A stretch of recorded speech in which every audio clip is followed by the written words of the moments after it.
Thutha wa mutumia wa nene Senator Karen Nyamu guikara akionanagia uria atarona toro ni kumiss ithe wa twana twake na muthuri wake Muini Samido. Riu Samido ni amucokeirie ndumiriri ya kugegania na tutiramenya guguthia atia thutha wa Samido kumburania maundu Karen Nyamu atareciragiriria no makorwo makihanika. Samido akiaria miario irakana mwaki wa mburu na gutukania andu hatharani thutha wake kuga ndarona agicoka na miario ingi iria aritie thiku imwe tu thutha wake na mutumia wa First Family yake Eddie Nderitu kuonania ngwataniro nene na uiguithanio wao live thutha wao kurekereria thenema iria monanitie me hamwe. Thenema ciao Samido akionania uria marakena na twana handu haria twarite family yake for family bonding moment, undu uria wacungiriirie Eddie Nderitu nake akorwo agikira Samido kiundu atarerigiriire na gutoboka thiini wa pressure iria atindikitwo nayo ni mafans make thutha wa Eddie gwikira video ya Samido nenda-ini ciake hamwe na Kalas Bondo takao ni mumucoki undu uria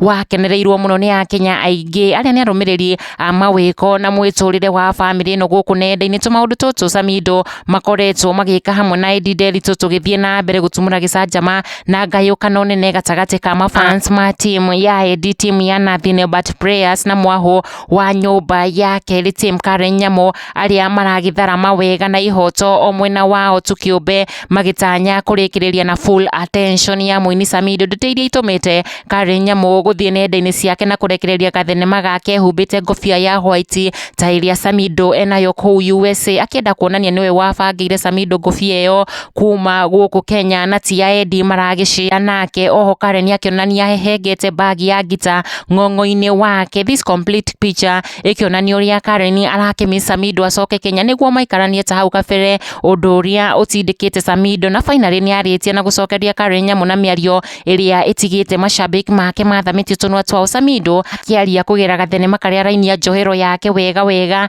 na kurumiriria na rwimbo rwina ndumiriri akiuga angikorwo he mundu wi mucii ni athie erethere Stella mama siwezi kufika, ndingihota gucoka. Samido akionania kuheka kuu ari ndumiriri ino yake igitumura njikanirio ya miario gatagati ka mafans make aria marakiuga ona ndagacoke Kenya gwi second family yake. Gikundi kimwe gikiuga athie na mbere kuheka kuu USA Boston na Eddie Nderitu ona kwahoteka thabari cia ndege itharario getha ndagacoke Kenya. Uyu akiuga umefungwa Boston akenete muno na omba ndege kitu ihapenzi aje kwenda mwisho huko. Onake uyu akiuga Karen aelezewe umefungwa jela ya mapenzi na Eddie. Onake fani uyu wake akimwira malizia hii ngoma poa kieleweke, you belong there, stay there. Stella atafute bwana mwingine Wambui Bogwa akirikia na kuuga situkue na lockdown so that you and Eddie can have quality time na kanimu kengine kuna mtu anaweza tembea from Kenya to Boston. Akirikia na gikeno kingi muno.